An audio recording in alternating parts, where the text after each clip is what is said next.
번째 기자회견 발언을 자유공화당 최고위원이시자 전 KBS 공용노조 위원장 성창경 최고위원님 모시겠습니다. 큰 박수 부탁드립니다.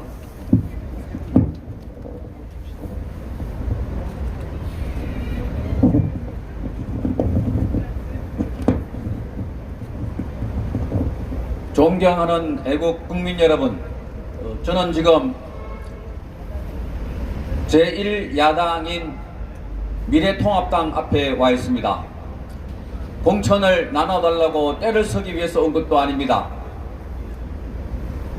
야당이라고 하는 이 정당이 야당인지 여당인지 구분도 할 수 없고, 공천을 하는 것 봐도 좌파 일색이고 간첩 행위를 했다가 왔던 사람들, 우리 체제를 부정했던 사람들을 대거 공천하는 이 정당이 야당인지 묻지 않을 수가 없습니다.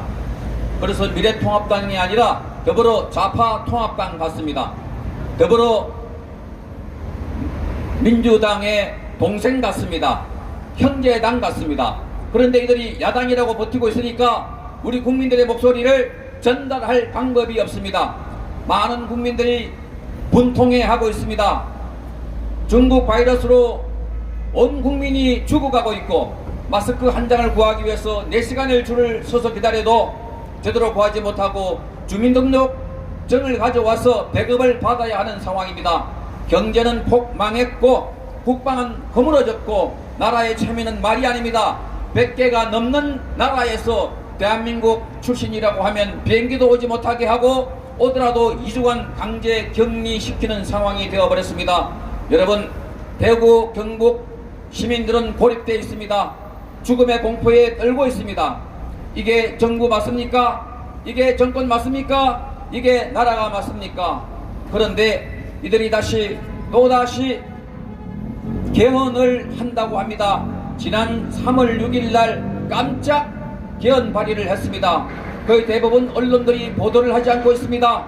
이 개헌 발의에 148명이 서명을 했는데 이 좌파 미래통합당이라고 하는 이 정당 국회의원이 22명이나 서명했습니다. 여러분, 개헌을 하는 이유가 뭐겠습니까? 저들이 원하는 것, 지금 문재인 일당이 원하는 것, 대한민국 체제를 허물고 이 나라를 저 김정은과 비슷한 체제로 만들려는 것 아니겠습니까? 여러분, 이 개헌을 하려는 의도가 3년 전 자기들이 뽑은 대통령을 탄핵했던 62명의 원죄를 덮어버리고, 그리고 문재인 정권이 들어선 이후에 적폐청산이라는 이름으로 대한민국의 정치, 경제, 사회 모든 제도와 사법, 언론, 국방 할 것 없이 체제를 장악했던 이 세력들에게 면죄부를 주려고 하는 것 아니겠습니까? 얼마나 많은 사람이 구속됐고, 전직 대통령 2사람이 구속됐고, 국정원장 4사람, 그리고 대법원장 1사람, 또한 150여 명이나 되는 우파 인사들이 구속되었습니다. 여러분이 아시다시피 원전 폐쇄를 포함해서 그 많은 자유대안의 시장경제 가치와 우리의 아름다운 이념과 정책들을 다 허물어뜨린 이 정권에게 이제 그 책임도 묻지 못하게 개헌을 했어. 좌파 대통령 밑에 우파 총리, 우파 대통령 밑에 좌파 총리가 들어서서 형 동생처럼 이제 피하 구분도 없이 이념도 없이 하나가 되려고 하는 저들이 바로 대한민국 체제를 무너뜨리려고 하고 있습니다. 국민 여러분, 이거 막아야 합니다. 막아 주십시오. 그런데 대한민국에는 제1야당이 지금 더불어 좌파 정당이 되고 있기 때문에 막을 수단이 없습니다. 여러분 기억하십니까?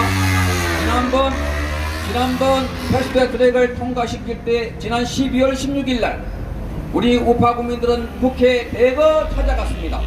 패스트트랙, 공수처법 등 방지하기 위해서 몰려갔지만 이 당시의 자유한국당은 우리 국민들을 돌아가라고 했습니다. 국회에서는 집회를 할 수 없으니 돌아가라고 했습니다. 그리고 그들은 통과시켜 줬던 것입니다.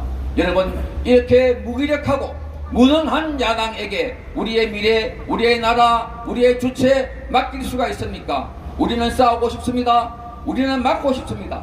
그러나 원내에 들어가지 못하기 때문에 아무리 광화문 일대에서 저 여의도 바닥 일대에서 외쳐도 저들은 우리의 목소리를 듣지 않습니다. 오히려 문재인 정권에게 도와주고 있는 셈이 되고 있습니다. 그래서 우리는 이번 선거에 같이 단일화하자, 연대하자, 연합하자고 외쳤지만 저들은 박근혜 대통령의 친서를 일방적으로 왜곡해서 거대 야당 중심으로 모여야 한다며 줄을 꺾고 일체의 우리의 요구에 응답하지 않고 있습니다. 이 행복이라면 반드시 야권이 분열되어 국민 여러분이 그렇게 우려하던 야권의 필패가 눈에 보이듯 뻔한 것입니다. 그래서 우리는 4일 5일 전부터 계속해서 더불어미래 이 좌파 정당에게 요구했습니다. 단일화를 하자, 협상을 하자, 대화를 하자 했지만 문을 닫아놓고 있습니다. 이들은 어땠습니까? 얼마 전에 저 유시민과 그리고 안철수와 손학규 그런 좌파 세력들에게는 계속해서 문을 열어놓고 협상을 하자고 했지 않았습니까? 그런데 어찌하여 우파 태극기 국민들이 모여있는 저 광화문 세력에 대해서는 문을 꼭꼭 닫고 대화를 거부한단 말입니까? 이들에게 우리는 국회의원 지분을 요구하는 것이 아닙니다. 이들에게 우리는 자리 요구를 하는 것이 아닙니다. 이들에게 제대로 된 야당이 되라고 요구하고 나선 것입니다. 우리의 목소리를 들으라고 요구하는 것입니다. 국민 여러분, 지금 개헌 요구를 포함해서 일체의 이 미래통합당의 정책들이 좌파 정당화되고 있습니다. 막아야 합니다. 여러분 관심을 가져주십시오. 언론들도 박근혜 대통령 탄핵에 책임이 있기 때문에 일체 이 개헌 보도에 대해서도 보도를 하지 않고 있습니다. 여러분 이제 더 이상 속지 맙시다. 더 이상 침묵하지 맙시다. 저 자유공화당이 소수당이라는 이유로 더 이상 외면받지 않도록 여러분이 관심을 가져주십시오. 그리고 반드시 이 좌파 미래통합당을 심판합시다. 다시는 이들이 국민의 이름으로 제1야당이 되어서 여당에게 협치해주고 여당에게 도와주고 여당의 앞잡이가 되는 그런 것을 막아야 합니다. 반드시 막도록 합시다. 여러분 함께 투쟁에 나가도록 하겠습니다. 감사합니다.